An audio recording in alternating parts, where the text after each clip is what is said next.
Hi guys, welcome back to my channel. How you are doing? I hope you all are doing great. I'm here again with another interesting video I know you all are going to love.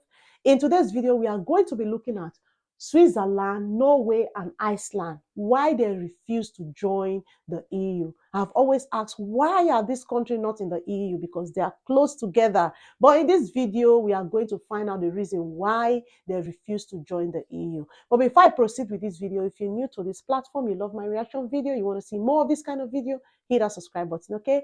Don't forget to click the bell icon so you don't get to miss out each time I bring videos like this your doorstep. So without wasting much of your time, guys, let's watch this video together. And at the end of it, we'll find out the reason why Switzerland, Norway, and Iceland refuse to join the EU, okay? Says the EU, many first think of Europe, but this isn't entirely accurate. The European Union has only 27 member states, and even though some European countries have long, rich histories with their EU cousins, they've decided to remain outside of the Union. This is the case of Switzerland, Norway, and Iceland. But why are these three countries so closely linked to a shared European identity, not part of the EU?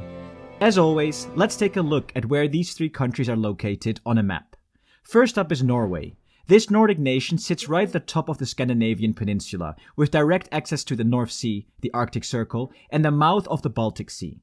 Norway borders with two EU members, Finland and Sweden. Second is Iceland. Iceland is by far the most isolated of the European nations, with many mapmakers sadly forgetting to include it in their sketches of the continent. The closest EU neighbor is Ireland, over 1,400 kilometers away. Last but not least is Switzerland. This is the country that many forget isn't part of the EU, as it sits right at the heart of the continent and is surrounded by central EU states. France, Germany, Italy, and Austria all share a border with this alpine haven. Let's take a look at each one's relationship with the Union and why they've decided not to join. Norway has made attempts to join the EU on two notable occasions. Initially, the country applied to what was then called I love Norway. Norway is so beautiful. Norway is one of the places I'm thinking to go and spend my holiday this season. Oh my God, I love the view. I love the water. I love everything, guys. Let's keep European watching. Economic Community in 1962. However, when France, under President Charles de Gaulle, vetoed the UK's application to join the EEC in 1963 and 1967, Norway's bid was indirectly affected. Since Norway's application was contingent on UK membership, along with the applications of Denmark and Ireland, Norway decided to suspend its application both times. Eventually, negotiations successfully concluded in 1972, leading to a referendum where the Norwegian people voted against joining. A subsequent referendum in 1994 also saw Norwegians voting against EU membership, albeit by a closer margin. Since then, Norway has not actively pursued full membership. Several factors contribute to Norway's hesitation to join the EU. The big problem is fish. Norway places significant emphasis on maintaining control over its fisheries sector, which is a vital part of its economy. If Norway were to join the EU, it would have to follow the EU's common fisheries policy. This policy would allow other EU countries to fish in Norwegian waters, albeit with strict rules. Additionally, Norway would be subject to the EU's total allowable catches system, designed for sustainable management of fish stocks, which might differ from Norway's preferred management practices. There are also economic concerns beyond fisheries. Norway's vast natural resources, especially oil and gas, play a pivotal role in its economy. Some Norwegians are concerned that EU membership might impact the country's autonomy over these resources. Then there's national sovereignty. Many Norwegians are cautious about ceding aspects of their sovereignty to Brussels and the broader administrative structure. So what about Iceland? Iceland applied to join the EU in 2009, in the aftermath of the financial crisis, with many believing that membership might offer greater economic stability. However, with a change in government in 2013, the country's direction toward EU accession shifted, and the application process stalled. Central to Iceland's hesitation, similar to Norway, is the desire to protect its vital fishing industry from potential disruptions under the EU's common fisheries policy. Beyond fisheries, concerns about maintaining national sovereignty, potential impacts on the small but protected agriculture sector, and the advantages of having control over their own currency have also influenced the debate. While Icelanders have never voted in a referendum specifically on EU membership, public sentiment has shifted over time, influenced by both domestic and international events, including Russia's invasion of Ukraine. Finally, we come to Switzerland. The Swiss people have traditionally shown limited interest in joining the EU. In the early 1990s, the government did pursue an application to join the European Economic Area, a stepping stone to EU membership. But after a rejection by the Swiss electorate in a 1992 referendum, this effort was suspended.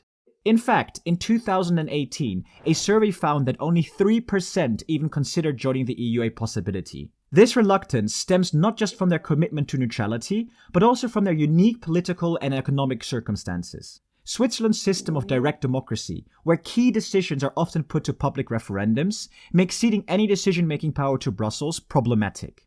Over the years, Switzerland has negotiated a series of bilateral agreements with the EU, granting them many of the benefits of the single market without perceived drawbacks of full membership.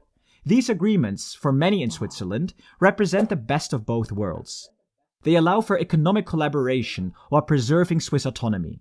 For example, the Swiss cherish their financial autonomy, especially given the country's status as a global banking and financial hub. Thus, concerns about EU regulations, potentially affecting the sector, play a big role. And no, unlike some of their Nordic neighbors, the Swiss reservations aren't about protecting the fishing industry. After all, fish are pretty safe in the Alps. But what about now? What agreements do these countries have with the EU in the modern day? None of these three countries are technically part of the EU, but they're closely tied in various ways. All three countries are part of the Schengen area, facilitating passport-free travel across borders. However, this doesn't automatically grant the right to work. Additional permissions might be required. Both Iceland and Norway are members of the European Economic Area, which allows them to participate in the single market. This means they have to contribute to the EU budget, adopt certain EU laws without having direct representation in the European Parliament, and are exempt from some EU policies, notably in areas such as fishing. Switzerland, on the other hand, accesses parts of the single market through a series of bilateral agreements with the EU.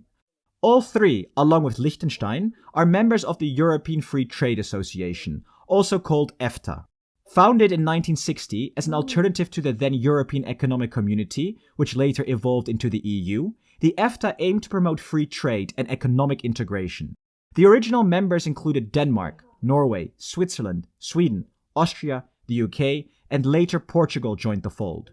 Today, only 4 members remain: Switzerland, Norway, Liechtenstein, and Iceland. EFTA promotes free trade among its members and with other countries, and its members cooperate closely with the EU, ensuring smooth trade and collaboration across Europe. So the big question is, which one of these 3 countries is most likely to join the European Union? We don't believe any of these 3 countries will join the EU anytime soon, but we know for sure that Switzerland isn't keen on the idea at all. Public opinion on joining is incredibly low, and the country's dedication to neutrality is simply too fierce. It would take a string of massive geopolitical events to sway the Swiss people over to a pro-EU side. Overall, Iceland is probably the most likely to join of the 3. As it's already part of the EEA, it has close ties to the EU, and a decisive referendum on joining has never been held. The 2009 recession also showed the Icelandic people the value the EU Economic Union offered. Honestly, videos like this are so nice to watch because you learn a lot from videos like this. I do ask why this country are not an EU member. Now I've known the reason why they refuse to join the EU. Because if you become an EU member, you have to work with the rules and regulations that binds the EU, of which they don't want it in their country, which is good. Let me know what you think about this video in the comment section. Do you think in the nearby future they might change their mind and become an EU member? Or do you think staying alone, not becoming an EU member is the best for them? Let me know what you think about them in the comment section. Like for me, I've learned a lot today watching this video. See you all on my next video. Bye.